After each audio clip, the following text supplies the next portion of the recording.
የአንቺ ሰራተኛ አይደለም። እሺ ትሰሚኛለሽ? ከዚህ በኋላ አይደለም እኔ መናገር ቀና ብለሽ እንኳን እንድትተኝ አልፈልግም። ፍቅር እኔ ያረጋችሁ ተናገር። የኔ ትንሽ እህት ያለች ለዛ ደደብ ጓደኛ ደውልለትና ፍቅር እንዳመጣት ነገር ሁለተኛ አለ አጠገብ ትደርስና እገድልሃለሁ። እሺ ነገርኩህ ማለት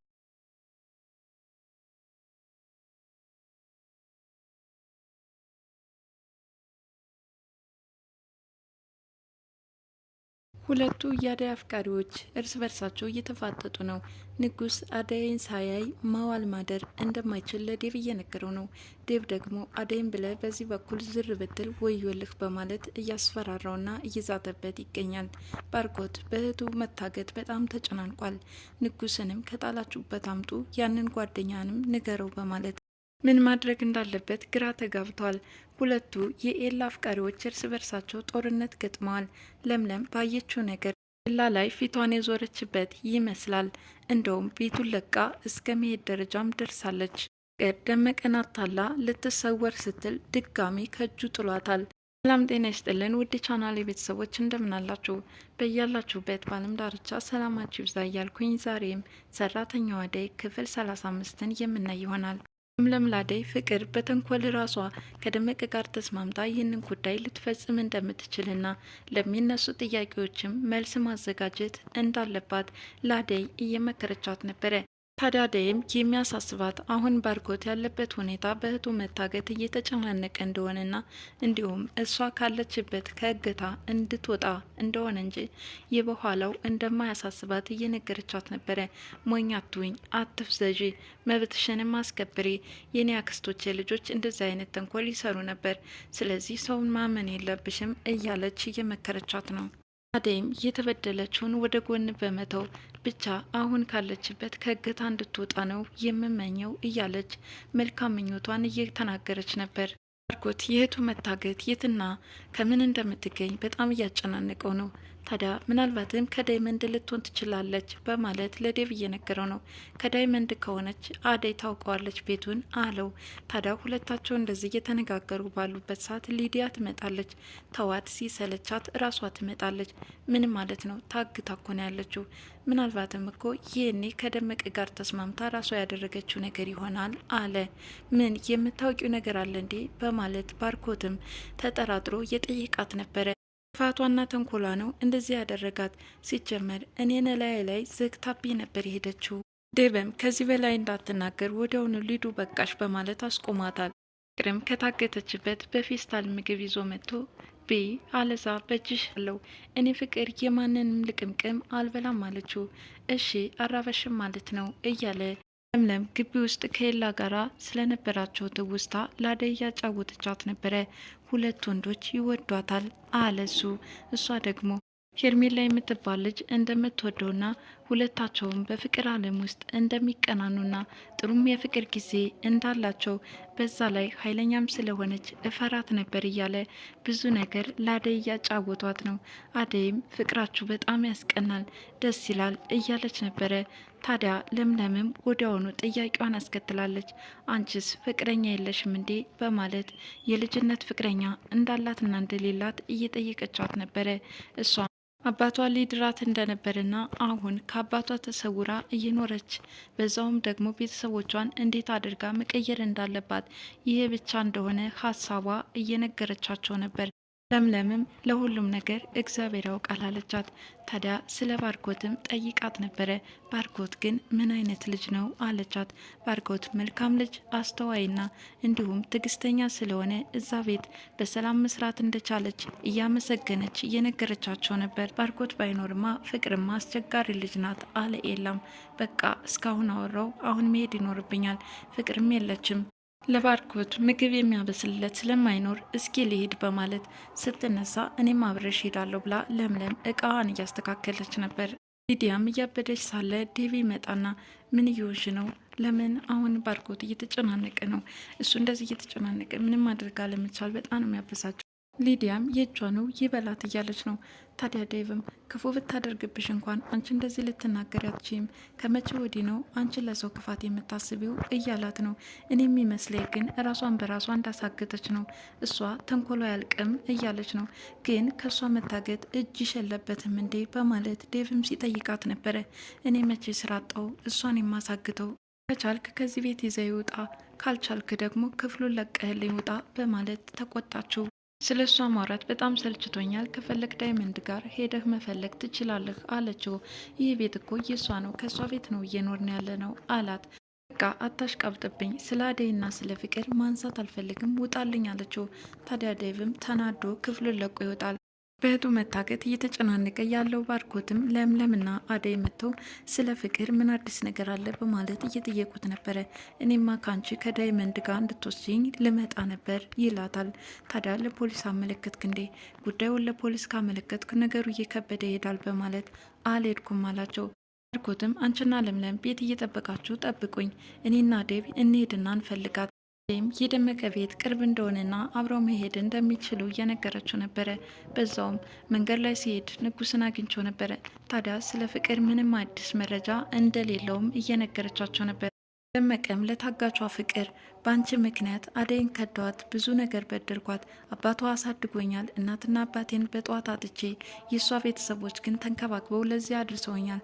እኔ ግን ከሃዲ ነኝ፣ ድህነት ክፉ ነው፣ የማልፈልገው ስራ ውስጥ ገባው፣ ዛሬ ራሴን በመጠጥ ደብቃለሁ፣ እጮሃለሁ፣ እነዚህ ነገሮች ያቀሉልኝ ይመስለኛል እያላት ነበረ።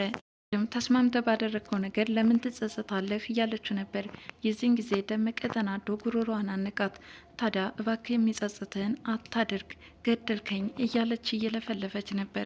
አደይም በፊት የታገተችበት ቦታ ነባርኮትን እየመራች ትሄዳለች። ታዲያ በሩንም አንኳኳች። ንጉስ ግን በጣም ተደስቷል። የአደይን ድምፅ ሰማሁት ልበል በማለት ወዲያውኑ በጉጉት ሊከፍት ሲል ያላሰበው ነገር ገጠመው። ባርኮት አነቀው። እህቴን የጣላችኋት ንጉስም ስለ ፍቅር የማውቀው ነገር የለም አደይ፣ እኔ እኮ ነግሬሻለሁ አለ። ባርኮትም እህቴን አምጡ እያለ እያፋጠጠውና ከጓደኛውም እንዲወስደው እየጠየቀው ነበረ። እሺ ወስዳለሁ በማለት ንጉስም ተስማማ። ለምለም በተኛችበት ሊዲያ ትመጣና ተነሽ አንቺ ስራሽን ረስተሽ ነው ወይ? ቁርስ ስሪልኝ፣ አሁን አደይ የለችም እያለቻት ነው።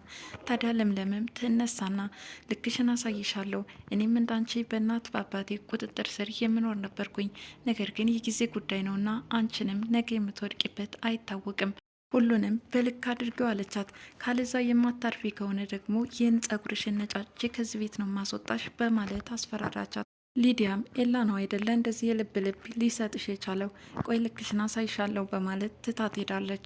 ፍቅር ሽንት ወጥሮኛል እባክህን ፍታይ በማለት እንዲፈታት ካደረገች በኋላ ማምለጫዋን እያመቻቸች ነበረ። ደመቀን ካጠገቧ እንዲርቅላትና እሱ ካጠገቧ ከሆነ መሽናት እንደማትችል እየነገረችው ሳለ እሱም ዘወር ይልላታል። ታዲያ እየሮጠች ነበር ለማምለጥ። ባርኮትም ንጉስን እንዳነቀው ከፊት ከኋላ እየተከታተሉ ፍቅር የታገተችበት ቦታ ይሄዳሉ። ታዲያ ቤት ውስጥ ሲገቡ ገመዱን ብቻ ነበረ ያገኙት። የታለች ፍቅር? እህቴን የጣላችኋት አለ ባርኮትም። ዴቭም ፍቅርን የታረጋችኋት? ከዚህ በፊት እኮ አደይ ላይ እንደዛ አይነት ነገር ፈጽማችኋል፣ ይሄ ወንድነት አይደለም በማለት ንጉስን ያንቀዋል። ብቻ እየተጋገዙ ንጉስን እያሹት ነበረ። ያ ወደ ኤላ ቤት ትሄዳለች። ማን ከፈተልሽ በር? እንዴት መጣሽ? እያላት ነው። ለምለም ከኛ ቤት ስለሆነች ደበረኝ፣ እኔ ደግሞ ከዚህ ማደር ፈለግኩኝ አለችው። ምን ለማለት እየፈለግሽ ነው እያለ እየጠየቃት ነበረ። ፍቅርና ደመቀም ሩጫውን ተያይዞታል። ፍቅር ለማምለጥ፣ ደመቀ ደግሞ ያመለጠችውን ፍቅር ለመያዝ። ባርኮትም ንጉስን ማሰቃየታቸውን ተያይዘውታል። አንገቱን እያነቀ እየጎተተ ወደ ቤትም ያመጣዋል። ለፍቅር ደውለህ እንድትወጣ ካላደረግ እዚህ ቤት አትወጣትም እያለው ነው። ንጉስም ለደመቀ በሚደውልበት ሰዓት ስልኩ አይሰራለትም፣ አይነሳም አለው። እስከሚነሳ ድረስ ደጋግመ ሞክረው እያለ እያፋጠጠው ሳለ አደይ ግን መታ ምን ብንበድላችሁ ነው ደግሞ ፍቅርን ያገታችኋት አለች። ንጉስም ደመቀ ያገታት በአደይ ምክንያት እንደሆነና በአደይ ላይ ብዙ ሴራና ተንኮል እንደሰራች ሁሉንም ሚስጥር ለወንድሟ ነገረው። ወንድሟ ባርኮትም በጣም ተናደደ። ዴቭም ታዲያ አሁን እኮ ገንዘብ ልኮለታል ለምን አለቀቃትም አለው። ከዛ በኋላ ምን እንደፈለገ አላውቅም፣ መጀመሪያ ያደረገው ግን በዚህ ነበር አለ። ይህም ለለምለም ከታገተችበት ቦታ ሲሄዱ እንዳጧትና አጋቿ ደግሞ ደመቀ እንደሆነ እየነገረቻት ነበር። ለምለምም ከሊዲያ ጋር እንደተጋጩና አሁን ወደ ኤላ መመለስ እንደምትፈልግ ለአደይ እየነገረቻት ነበር። በመጨረሻም ተሰናብታት ወደ ኤላ ትሄዳለች። ሊዲያም የተለመደውን መቅበጥበጧንና ሙዚቃዋን ቀጥላበታለች። በሳቅ ልትገሊ ነው፣ በጣም እያዝናናሽ ነው እያላት ነው። ለምን ካንተ ጋር እንድኖር አትፈቅድልኝም አለችው። እንደዛማ ሊሆን አይችልም፣ በተለይ ከአንቺ ጸባይ ጋር የሚሄድ አይደለም አላት። ሊዲያም እኔ እዛ ቤት መኖር ደብሮኛል፣ በጣም እየተሰቃየው ነው ያለች እየነገረችው ነው። ለምን አሁን እኮ ትልቅ ሰው ነሽ፣ ራስሽን ችለሽ ተከራይተሽ መኖር ትችያለሽ አላት። እኔ መኖር የምፈልገው ከአንተ ጋር ነው፣ እዚህ መቆየት ትችላለህ ወይ አለችው። አትችይም፣ እንደውም በመመላለስሽ ለምለም እየከፋት ስለሆነ ባትመጭ ደስ ይለኛል አላት። ሊዲያም ለእኔስ ማን ያስብልኛል? ማን ነው ከፋት የሚለኝ? ከአንተና ከዴብ ውጭ ማንም የለኝም። እናንተ ፊታችሁን ካዞራችሁብኝ የት ነው የሚሄደው? እያለች እያለቃቀሰችበት ነበር። ታዲያ ኤላም ለማጽናናት አቅፏት ሳለ ለምለም ትመጣለች። ባየችው ነገር በጣም ትደናግጣለች። ዴብም ንጉስን ከአደይ አጠገባት ድረስ ከዚህ በኋላ እንዳላይህ እያለው ነው። ንጉስም ከአደይ ርቄ መኖር አልችልም፣ ምንም እንኳን እሷ ባትፈልገኝም አይኗን እያየው እኖራለሁ እያላት ነው። እየነገርኩ ነው፣ ትጠነቀቅ፣ እንደው ተጠንቀቅ፣ ካልዛ ፈረደብህ እያለ ዴቭም እያስፈራራው ነበር። የማልችለውን ነገር እንዳደርግ አትጠይቀኝ አለው ንጉስ። ባርኮትም አደይን ይቅርታ ለተፈጠረው ነገር ሁሉ በጣም አጥፍቻለሁ እያላት ነው። አንተ ምን አደረግ? ደመቀና ፍቅር ናቸው ያጠፉት፣ ብቻ በሰላም ትመለስ እንጂ ሁሉንም ነገር የማስከፍላት ይሆናል እያለ ነበር ባርኮትም። ምስኪኗ አደይም ምንም አያስፈልግም፣ ተይ በተባለች ቁጥር የበለጠ እልህ ውስጥ ትገባለች እያለችው ነበር።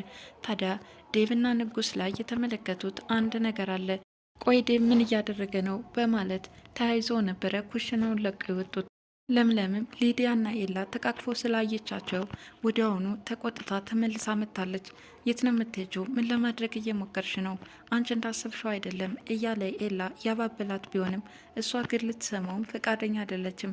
ከዚህ በላይ አልጋ ላይ ስትጠቃቀፉ ማየት ነበረብኝ ወይ? ከዚህ በኋላ ምንም እንዳትጠይቀኝ በማለት ገልብጠው ሄዳለች። ፍቅርም ከደመቀ ለማምለጥ እየሮጠች ሳለ መንገድ ላይ ስለደከማት ቁጭ ብላ ነበር። ታዲያ ድንገት ቀና ስትል ደመቀ ፊቷ ላይ ተከስቷል። በጣም ተደናግጣ ነበረ። አደይ ክፍል 35 ይህን ይመስላል። በቀጣይ ቪዲዮ እስከምንገናኝ ድረስ መልካም ጊዜ ይሆንላችሁ እያልኩ ለዛሬ የተሰናበትኳቸው አመሰግናለሁ።